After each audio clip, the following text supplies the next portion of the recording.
Bonjour à tous. L'essentiel de l'actualité en ce lundi 14 février 2022. De l'eau potable et des latrines pour des populations dans le district des Savanes et du Denguélé. Réalisation de l'État de Côte d'Ivoire soutenue par la Banque islamique de développement et l'UEMOA. Le lancement du projet d'un coût de 10 milliards de francs CFA s'est tenu vendredi dernier à Koka, Korogo. Léon Bro nous en parle. Ce château couvre jusqu'en 2034 les besoins de 50 mètres cubes d'eau potable par jour des 5500 âmes de Koka, département de Korogo, tout en gardant en réserve sur la même période 38 mètres cubes d'eau potable par jour. Koka bénéficie également de latrines améliorées à domicile et pour son public, des infrastructures conjointement financées par l'État, la Banque islamique de développement et l'UEMOA. Le coût global de ces réalisations s'élève à 10 milliards 700 millions de francs CFA, dont une bonification de 2 milliards de francs CFA et un financement de 63 millions destiné au suivi, évaluation et à la coordination régionale. Au total, 120 forages, 30 systèmes d'alimentation en eau potable, 98 latrines publiques améliorées et 4845 autres à domicile au terme du projet. Selon les ministres de l'hydraulique et de l'assainissement, s'en trouveront améliorées les conditions de vie de 300 000 personnes de 150 villages des districts autonomes des Savanes et du Denguélé. Plus de 50% des populations n'ont pas accès à l'assainissement de base. Cela est fort regrettable car les conséquences sur la mortalité et la morbidité des enfants de moins de 5 ans sont élevées. Le projet BID-UEMOA a pour objectif d'améliorer durablement l'accès à l'eau potable et à l'assainissement, tout en favorisant la création de pôles de croissance socio-économique, à générer des revenus additionnels pour les ménages et assurer leur sécurité alimentaire. Le projet BID-UEMOA, donc pour améliorer la santé et renforcer la productivité des populations en zone rurale. Comment ne pas traduire notre infinie reconnaissance au chef de l'État, son Excellence Alassane Ouattara, président de la République de Côte d'Ivoire, qui fait tant pour le Poro, qui donne tant à la Côte d'Ivoire. On ponctué l'inauguration des infrastructures pour marquer le lancement du projet BID-UEMOA, la remise d'équipements de salubrité et de certificats de fin de défécation à l'air libre, mais surtout un hommage au défunt Premier ministre Amadou Gon Coulibaly. Initiateur du dit projet, l'ex-chef du gouvernement en a lui-même lancé la phase pilote en février 2019. Avant la mise en service du poste à péage de Grand Bassam, les acteurs du monde agricole sont sensibilisés par le fonds d'entretien routier. Le point de Didier Nguessan. Les futurs usagers du péage de Grand Bassam, prêts à dégainer le porte-monnaie pour s'acquitter de leurs droits de passage. Ce poste de péage, construit sur l'axe flambant de 180 km, relie Abidjan à Noé, non loin de la frontière ghanéenne. Ils ont fait le bidimage, mais il faut entretenir. Sans l'argent, on ne peut pas entretenir.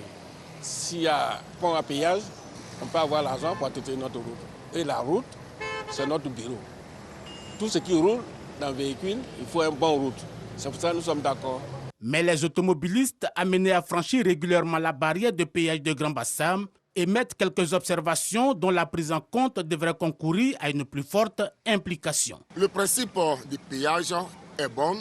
Nous, on veut que, sincèrement, que ça soit un prix un peu supportable pour les transporteurs. Plus que nous, on fait des va-et-vient.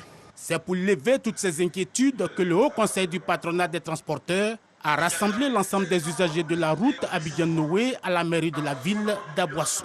Ce que nous pouvons dire aujourd'hui, c'est que la qualité de la route étant un indicateur de performance des transporteurs routiers, tout transporteur routier digne de ce nom souhaite avoir à sa disposition des routes de qualité.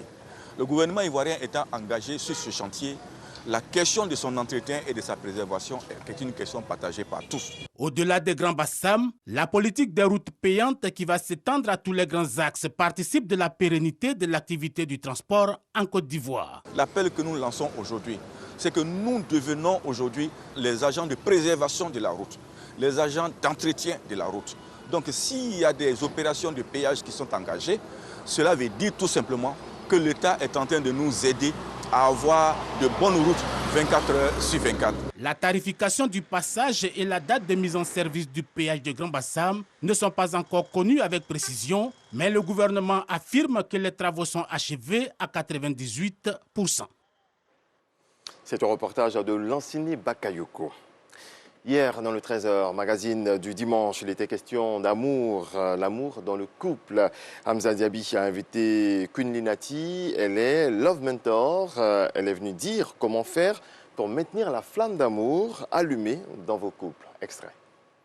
Le dénominateur commun pour avoir un couple durable qui dure dans le temps, c'est la confiance. La confiance. C'est parce qu'on a confiance qu'on décide de s'ouvrir à l'autre. C'est parce qu'on a confiance qu'on décide de faire le restant de sa vie avec notre partenaire. Et la confiance, ça s'entretient. Ça s'entretient avec quoi? La transparence. Donc, il faut être transparent pour éviter que ce genre de choses arrive. Normalement, on ne doit pas être gêné que notre conjoint prenne notre téléphone s'il y a la transparence. Si la soumission est perçue comme étant être l'esclave de l'autre, je dirais non. Par contre, si la soumission, c'est de comprendre que être soumis, c'est être sous la mission d'une personne, donc être sous la mission de l'homme qui est le chef de famille. Et vous, en tant qu'épouse, vous êtes, on va dire, vous êtes l'homme et le PDG, vous êtes le DG de la famille qui est une entreprise qu'il faut gérer. Le mariage, c'est un engagement. Pour rentrer dans le mariage et espérer avoir un mariage qui dure dans le temps, il faut se préparer. Il faut se préparer. Comme un match, avant que les joueurs ne jouer la canne, ils se sont préparés. Pourquoi est-ce que quand il faut rentrer dans le mariage, on ne va pas se préparer? On veut rentrer dans le mariage parce que notre copine s'est mariée, à cause du regard des parents, à cause des qu'en dira-t-on, ou parce que si je me marie, j'aurai un bon salaire, j'aurai une promotion, mais ce ne sont pas de bonnes motivations.